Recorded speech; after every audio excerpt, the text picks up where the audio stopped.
watching GVTV News. Thanks, Gloria, and I'm Randy Hansen. In today's World News headlines, lawmakers reach a deal to give Obama TPP fast-track authority. And Iraqi forces retake towns near oil refinery from ISIS. And Al-Qaeda gains ground in South Yemen, and UN envoy resigns. And WikiLeaks publishes full database of hacked Sony emails. And Muslim migrants accused of pushing 12 Christians overboard. And Obama signs doc fix law to overhaul Medicare payments. And Wesleyan students launch fossil fuel divestment sit-in, and Harvard blockades continue. And gyrocopter pilot who landed on the Capitol lawn could face up to 4 years in prison. And Vatican ends takeover of U.S.'s nuns accused of radical feminism. And parents of Martin Richards oppose death penalty for the Boston bomber. A Jewish studies scholar cancels University of Illinois lecture over Saleta dismissal. And New York's protest income inequality at billionaires' condo building. And tax Republicans pass tax break for wealthiest 0.2%. GVTV News is broadcast on Grass Valley Television, division of Rural Counties Television Network, whose focus is on community involvement. We also air on NCTV. But before these stories, GVTV News would like to thank one of our underwriters who supports your only visual video news media in Nevada County. That's right, it's us. GVTV News.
In today's first world news stories, Republican and Democratic lawmakers have reached a deal to give President Obama fast-track authority for the Trans-Pacific Partnership Trade Pact. Senate Finance Committee leaders, Republican Orrin Hatch and Democrat Ron Wyden, reached a deal along with Republican Representative Paul Ryan. It allows Obama to negotiate the 12-nation pact in secret, then present it to Congress for a yes or no vote with no amendments allowed. In a statement, Lori Wallach of the Public Citizen said the bill introduced Thursday would delegate away Congress' constitutional trade authority and give blank check powers to whomever may be president during the next 3 to 6 years for any agreements he or she may pursue. Wallach has described the deal as a corporate Trojan horse, which would serve multinational firms while undermine health and environmental regulations. Iraqi forces battled the militants with the self-proclaimed Islamic State Islamic Muslim terrorists Thursday inside Iraq's largest oil refinery. The United States has been conducting airstrikes in the area around Baji refinery. Meanwhile, top Iraqi military officials told the Associated Press Iraqi forces have managed to take control of an area south of the refinery, securing the towns of Al-Malha and Al-Mazrah. The fierce fighting came as Iraqi Prime Minister Adar al-Abadi continued his visit to Washington, meeting with Vice President Joe Biden. Biden pledged a strategic partnership with Iraq and said, "And Mr. President, Minister, we stand with you and your government ready to help and unite Iraq. But you are a sovereign nation, a sovereign government, and we are here to offer what you may want. It's for you to decide what we have to offer, whether it's of value." In Yemen, Al-Qaeda fighters have seized an airport, military base, and oil export terminal as they continue to gain ground in the country's south. Militants appear to be taking advantage of the country's descent into chaos as Shiite Houthi rebel battle forces loyal to the ousted President Abdul Rabu Mansur Hadi, while Saudi-led airstrikes target the rebels. Meanwhile, UN spokesperson announced UN Special Advisor on Yemen is stepping down, and said the Secretary General's Special Advisor on Yemen, Jamal Benamar, has expressed an interest in moving on to other assignments. The Secretary General greatly appreciates the tireless efforts of Mr. Benamar, he's made over the years to promote consensus and trust in a peaceful way forward in Yemen, because it didn't work. Until then, that time and beyond, the UN will continue to spare no efforts to relaunch peace processes. WikiLeaks has published a full searchable database of more than 170,000 emails from Sony Pictures Entertainment. The document first came to light last year following a hack U.S. officials blamed on North Korea's government. WikiLeaks says the full database shows a close relationship between Sony and the Obama administration. Nearly 100 U.S. government email addresses in the archive. The emails show Sony executives reacting to WikiLeaks' publication of a leaked chapter of the secret Trans-Pacific Partnership trade deal and a discussion of upcoming meetings of the U.S. Trade Representative Michael Froman. The archive also shows close ties between Sony and the RAND Corporation, a military think tank whose board members include Sony Pictures Entertainment CEO Michael Linton. In the latest tragedy facing the African migrants seeking passage to Europe, Italian police have arrested 15 migrants that say threw 12 Christians overboard in the Mediterranean Sea. Authorities say the Muslim migrants attacked Christians from Nigeria and Ghana. The killings followed news of a shipwreck that killed another 41 migrants. President Obama has signed a so-called Doc Fix law to overhaul how doctors receive payment under Medicare, the federal health insurance program for seniors and people with disabilities. The bill averts a cut in doctors' pay, embracing a structure aimed at rewarding doctors for quality of care rather than the number of office visits. Also extends the children's health care program for another 2 years, but the measure cuts billions of dollars from Medicare and increased insurance costs for higher income seniors. Students at Wesleyan University in Connecticut have occupied the office of President Michael Roth to demand the universities divest from fossil fuel companies, the prison industry, and the Israeli occupation of Palestinian territories, whatever that is. The action marks the anniversary of President Roth's own participation in a sit-in for divestment from South African's apartheid as a Wesleyan student in '78. The sit-in comes as students at Harvard University demand fossil fuel divestments continue to block the entrance of the administration building after President Drew Gilpin Faust offered to meet with them only on a condition that they end their blockade. A 61-year-old mailman who flew a gyrocopter onto the lawn of the U.S. Capitol in a call for campaign finance reform has been released pending federal charges. Doug Hughes could face up to 4 years in prison on charges of violating national defense airspace and operating an unregistered aircraft. Homeland Security Secretary Jay Johnson said Hughes literally flew below the radar going undetected before landing on the Capitol lawn. At Thursday press briefing, White House Press Secretary Josh Earnest had asked to describe President Obama's reaction to the protest, and he said, "I wasn't on the trip, so I didn't see his initial reaction. It might have been, 'What's a gyrocopter?' I know that was my reaction, but beyond that, I don't know what his reaction was." Doug Hughes was carrying 535 letters to every member of Congress demanding they take action on campaign finance reform. Vatican has ended its takeover of the largest group of U.S. nuns 2 years earlier, marking an apparent move by Pope Francis to heal ties with the Leadership Conference of Women Religious. In 2012, under Pope Benedict, Vatican officials accused the nuns of promoting radical feminist themes and appointed 3 male bishops to oversee them, sparking popular protest. Another investigation of the U.S. nuns ended in December with the Vatican praising the nuns' role. In Massachusetts, parents of the 8-year-old killed by the Boston Marathon bombings has asked the federal government to drop the pursuit of the death penalty for bombing the suspect, Dakhar Zarneh. In an essay published in the Boston Globe, Bill and Denise Richard wrote, "We believe that now is the time to turn the page and end the anguish and look towards a better future for us, for Boston, and for the country." Leading Jewish studies scholar has canceled a lecture in the University of Illinois at Urbana-Champaign over the ousting of Professor Stephen Saleta. The university withdrew a job offered to Saleta last year after he reposted tweets harshly criticizing the Israeli and Gaza issue. Todd Samuel Presner, director of the Center for Jewish Studies in UCLA, criticized University Chancellor Phyllis Wy's insistence of civility as a dubious touchstone for all academic discourse, citing examples of uncivil speech acts by prophets in the Hebrew Bible who condemn injustice, nationalism, and war. In New York City, protesters continued to fight against income inequality following Wednesday's historic protest of $15 an hour minimum wage, and a right to unionize. And Thursday, activists marched in 157, a luxury building where a condo recently sold for $100 million, becoming the most expensive single resident ever purchased in New York City. Protesters targeted Bill Ackman, billionaire founder and CEO of Pershing Square Capital, who owns a condo in the building for profiting off investments of Burger King and private prison firm Correction Corporation of America, and said Bill Ackman is one of the largest stakeholders in poverty wages. They treated prisons as a real estate investment. They're banking on the occupation of these prisons to return their investments, which means they're banking on black and brown men, women, and children who are being put in these facilities so they can make money. Well, I think it's criminals that go there, and I don't know exactly I think it's all colors go there, as far as I know. Protests in New York came as House Republicans in Washington have passed a measure to effectively deepen income inequality by providing $269 billion tax break to the wealthiest 0.2% of Americans. House voted along the party lines to repeal the federal estate tax, which only applies to estates worth more than $5.43 million. President Obama would veto the measure if it clears the Senate. And that's it for the World News today. Now, thanks to one of our underwriters who supports your only visual video news media in Nevada County. That's right, it's us, GVTV News.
That's right, it's time for the police blotter, and pictures in the blotter not from these actual events but used for visual aid only.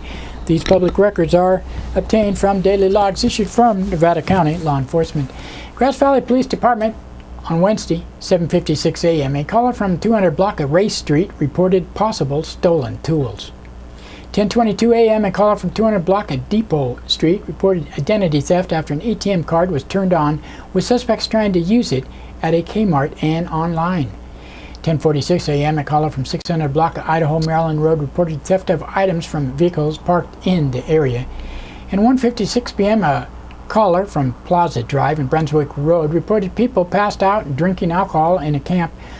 Caller threatened to go down to the area with a stick. One man was arrested on suspicion of failing to comply with a court order and being drunk, and another was arrested on suspicion of being drunk in public.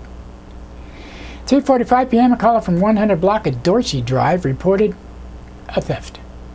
3:49 p.m. a caller from 700 block of Sutton Way reported a man shoplifted and fled on foot. And 4:21 p.m. a caller from 400 block of Colfax Avenue reported a man assaulted a woman. And 5:43 p.m. a caller from Condon Park reported a physical fight involving 7 people. One man had a club, one man had a knife. A report was taken. 8:07 p.m. a woman reported having been jumped at Memorial Park.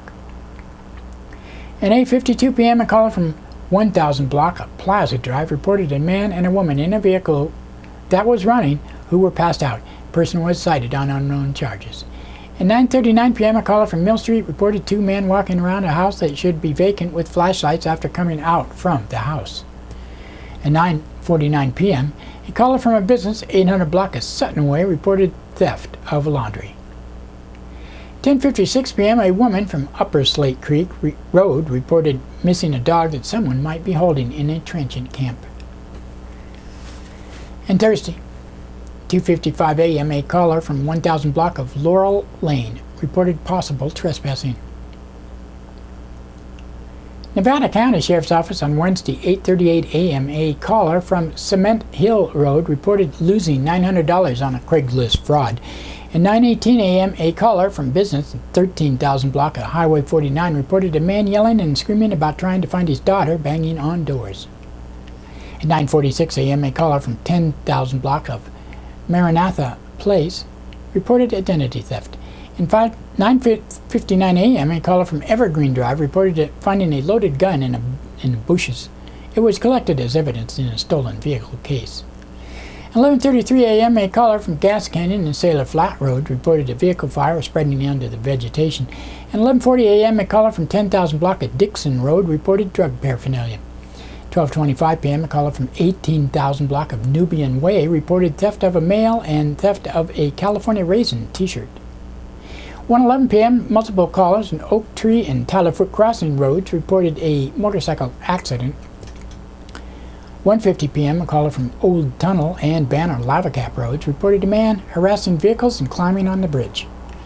And 2:36 p.m. a caller from Charles and Loma Rica Drives reported squatters in a trailer with propane tanks and trash cans all around. They were moving on. 7:06 p.m. caller from 14,000 block of Auburn Road reported theft of a purse from an unlocked residence. And that's it for the blotter today. Now, another thanks to one of our underwriters who supports your only visual video news media in Nevada County. That's right, it's us. GVTV News.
In today's local news headlines, opening statements made in the Gold Country Lenders trial.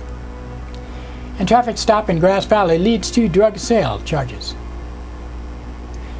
Trust, lies, deceit, and betrayal. California Deputy Attorney General Randy Mailman wasted no time painting an unflattering portrait of the 2 defendants in a complex investment fraud trial that got underway with the opening statements Thursday in Nevada County Superior Court. Defense was quick to present an opposing picture, however, in a principle in a land development firm caught up in an economic meltdown that was impossible to predict or avoid. Gold Country Lenders CEO Phil Lester and CFO Susan Lefert allegedly defrauded investors of millions of dollars over a period of 8 years. They each face charges of using a scheme to defraud, offering securities for sale by means of an untrue statement or omission of material fact, and fraud from an elder adult. Lester's legal woes first became public in 2010 after the California Department of Real Estate filed a notice of intent to bar him from conducting any real estate business. At the time, he told the unit there was no willful neglect and characterized the majority of the charges as administrative issues. Following year, the California Department of Justice confirmed that Gold Country Lenders was under criminal investigation, searching Lester's Auburn residence in his former office in Grass Valley, seizing bank records and other documents there and from storage trailers on Lester's property. Lester and Lefert were arrested September 2012 along with Lester's wife Ellen and business partner John Blinder. Charges against Ellen, Lester, and Blinder subsequently were dismissed. The case is being prosecuted by mailmen, and the co-defendants are being represented by Nevada City Attorney Greg Klein and El Dorado Hills Attorney Mary Beth Action, who were appointed by the court. The defendants used trust to sell their lies and deceit to betray the promise they made investors, mailmen told the jury. Many elderly victims invested their entire life savings in proposed developments that were literally toxic, mailmen said, adding that Lester and Lefert took advantage of personal relationships. Gold Country Lenders quickly ran into trouble when it diversified into land development, mailmen said, highlighting the 3 acquisitions that prompted criminal charges: Kenny Ranch, Osborne Hill, and Bulliard Bar. All 3 projects failed, she said. The investors, most of them, walked away with nothing. Mailmen said Lester and Lefert willfully withheld pertinent information from investors on toxic waste, never mentioning that they were brokering deals while acting as borrowers and conducting their own appraisals. Claiming that the market crash was to blame for the failure of Gold Country Lenders is just a smokescreen, she argued, saying the case is about what the investors were told up front. But Acton told the jury that the market crash indeed was her client's defense, quoting real estate guru Jim Cramer's famous line, "Every once in a while the market does something so stupid it takes your breath away." She told the jury that the investors were, in most cases, longtime savvy investors who made their own choices, not the innocent, non-informed people you are led to believe. Those investors were always provided with the paperwork needed to make informed decisions, she added, adding that the statute of limitations on some of the charges was in question because investors could, or should, have known about the problems as far back as 2003. Lester and Lefert also invested in the developments, Acton said, saying they were victims in the crash as well as their clients. Superior Court Judge Candace Heidelberger recessed after opening statements, choosing to resume the trial, which is expected to last at least 8 weeks, at 9 a.m. Tuesday. A Nevada City man stopped for having an obstructed license plate ended up going to jail on a number of charges after deputies reportedly found drug paraphernalia and more than 80 grams of methamphetamine in his truck. Nevada County Sheriff's deputies saw a Toyota Tundra on Idaho-Maryland Road at about 6:30 p.m. Tuesday, eventually stopped the driver, John Glenn Springsteen, at a fast food restaurant on East Main Street, Grass Valley, said Captain Jeff Pettit. License plate was completely obstructed by a small trailer in the back of the truck that was piled high with crates and other items, and the license had registration tags from 2013. Springsteen was contacted and reportedly admitted to not having current registration on his truck. He also had an expired driver's license, which proved to have been suspended. Deputies began the process of citing Springsteen and having the truck towed, which involves conducting an inventory of the contents. He reportedly found a meth pipe, a small amount of marijuana, and then located 83.29 grams of meth and some baggies in the back of the truck. Springsteen, 60 years old, was arrested on suspicion of possession of a controlled substance for sale, transportation of a controlled substance, possession of drug paraphernalia, and driving on a suspended license. He's being held in the county jail in lieu of a $78,000 bail. And that's all we have for you today. Talk to you again Wednesday.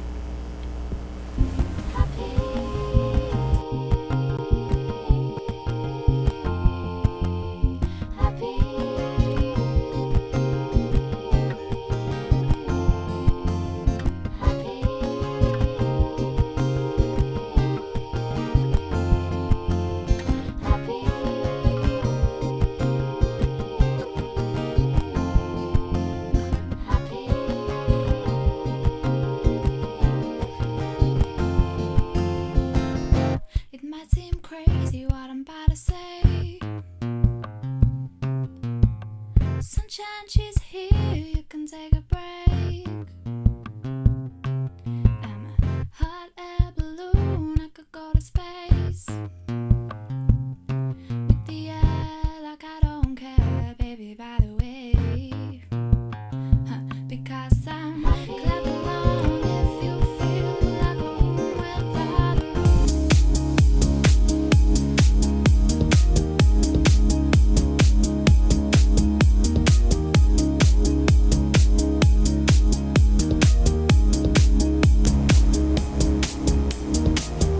Grass Valley Television brings you local and world news, and we broadcast our 30-minute show 6 times a day on NCTV, Public Access, Comcast Cable, Channel 11 and 18. Also, we're on Sudden Link, Channel 16 and 18. We have 3 amazing series: Music, a 30-minute weekly show that airs 4 times a week, and Pride, Integrity, Guts, and Service, hosted by Sheriff Keith Royal and me on a bi-monthly series, plays 4 times a week. We're your community media, and if you have a business and would like to underwrite our shows, we offer almost 200 30-second spots a month on Comcast and Sudden Link. We also stream live on NevadaCountyTV.org and video on demand there, and our own websites, GVTV.org and GrassValleyTelevision.com. We also post to several Facebook pages and YouTube, Vimeo, Blip.tv, and many other sites on the web where we mirror our shows. We provide 30-second spots and a 60-second spot for you to embed on your webpage or whatever you want to do with it. For more information, you can call us at 362-8889 or email grassvalleytelevision@gmail.com. We will be happy to explain how your support of us will help us support you.